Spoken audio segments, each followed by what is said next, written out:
Sachez choisir vos amis.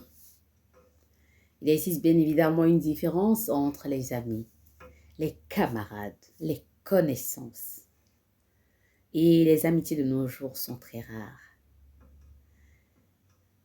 Vous savez, les amitiés sont rares. C'est dans la difficulté, dans les épreuves, que l'on reconnaît ses vrais amis.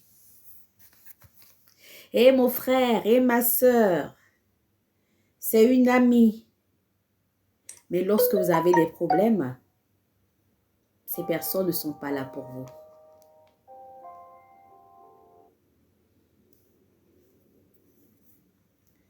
Lorsque vous êtes malade et que vous avez la main tendue vers ces personnes ne crient gare.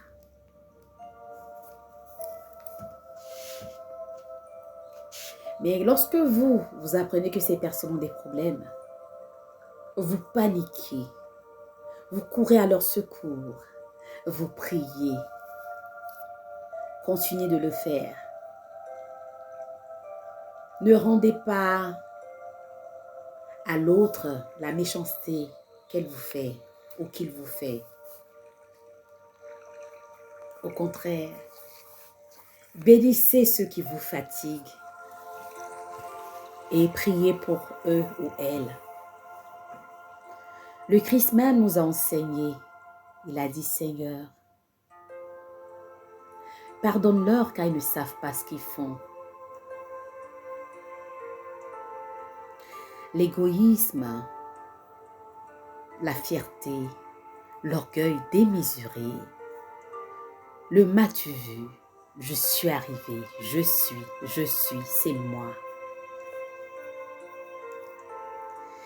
On fait que certaines personnes ont perdu les vraies valeurs. Il y a des richesses qui ne s'achètent pas. Les qualités, les vertus de l'âme s'acquièrent. Ce sont des richesses spirituelles qu'on ne peut pas forcer, qu'on ne peut pas acheter, qu'on ne peut pas voler.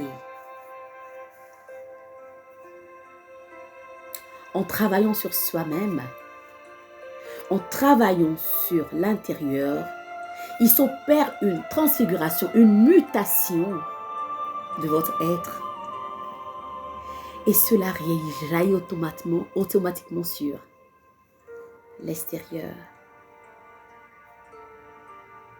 Les richesses spirituelles sont des qualités de l'âme, des vertus de l'âme. Et ce sont les meilleures richesses au monde, à mon humble avis. Les richesses matérielles sont éphémères. Mais mettez Dieu au-devant de toutes choses. Et lorsque Dieu vous bénit,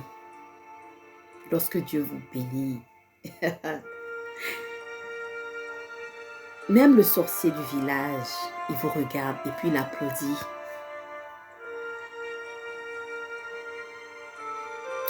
Les élus de Dieu sont les personnes les plus éprouvées, les personnes que Dieu aime et utilise. Sont des personnes qui sont abandonnées, sont souvent seules dans la difficulté. Parce que dans chaque enseignement, dans chaque épreuve, dans chaque douleur, il y a une leçon.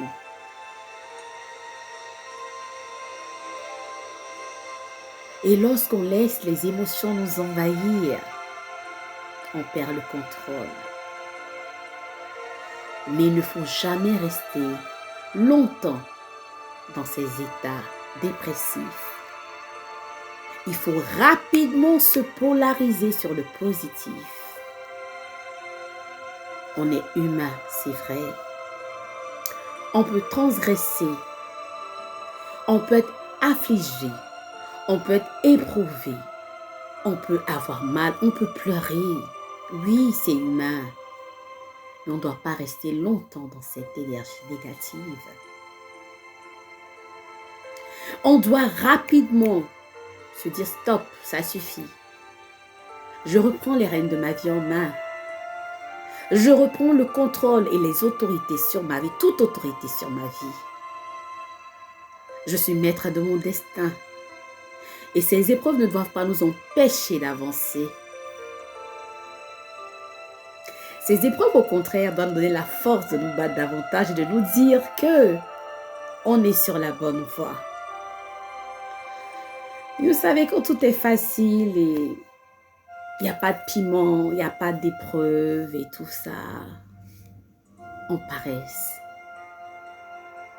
Ça ne veut pas dire que nous sommes maso.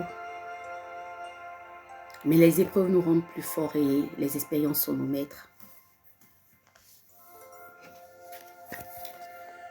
Les faux amis. Je ne vous dis pas de les chasser. Je ne vous dis pas de leur rendre la pièce de leur monnaie. Je vous dis simplement, apprenez à ne compter que sur vous-même et Dieu. Car vous serez toujours déçus de l'être humain. Quand vous avez vos problèmes, personne ne peut venir à votre secours, sauf Dieu. On est entouré de parents riches, de parents fortunés, d'amis fortunés, d'amis haut placés, avec qui on rigole, on papote. Mais ces personnes ne sont jamais là pour nous. Et ce qui est triste d'ailleurs, c'est lorsque vous transitez ou que vous mourrez, parce que nous on parle de transition, ce qu'on appelle communément mourir, que ces personnes viendront dire Yako, ils viendront dépenser des fortunes pour se faire voir. Aimons-nous vivants et faisons du bien sans rien attendre en retour. Parce que lorsque vous faites du bien, l'univers même, la providence, vole à votre secours. Ce sont des lois divines. Lorsque vous faites du bien, c'est rare que certains malheurs vous arrivent.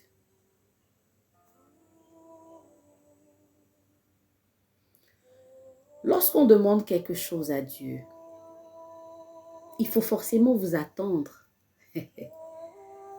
aux épreuves des forces contraires. Dieu a toujours tout validé en réalité. Mais les forces contraires viennent dire, ton enfant Fiat Louza qui passe son temps à te prier la nuit et donc pas éveillé, prie là. Est-ce que Dieu, tu dois lui donner ça? Dieu dit, mais oui, c'est mon serviteur. Non, attends. Comme on dit à Abidjan, je vais la gourmétiser un peu. Je vais la tenter. Mais le Christ m'a été tenté. Je vais l'éprouver un peu pour voir si elle maintient sa connexion avec toi. Et les épreuves commencent. C'est un jeu d'échecs. Si vous avez compris cela dans votre vie, dès que la situation s'opère, observez et rentrez en vous. Ne vous éparpillez pas. Ne vous dispersez pas. Et regardez cette situation comme un spectateur. Je sais que ce n'est pas facile. Mais à force de travailler, vous y arriverez. À coup sûr.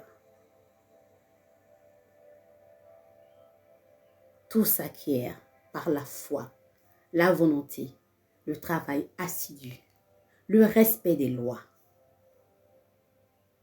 la franchise, l'honnêteté, l'amour, le pardon, l'humilité, la tolérance. Aimez vos ennemis, bénissez-les et aidez-les. Ils n'auront plus de force, ils n'auront plus de pouvoir d'agir contre vous.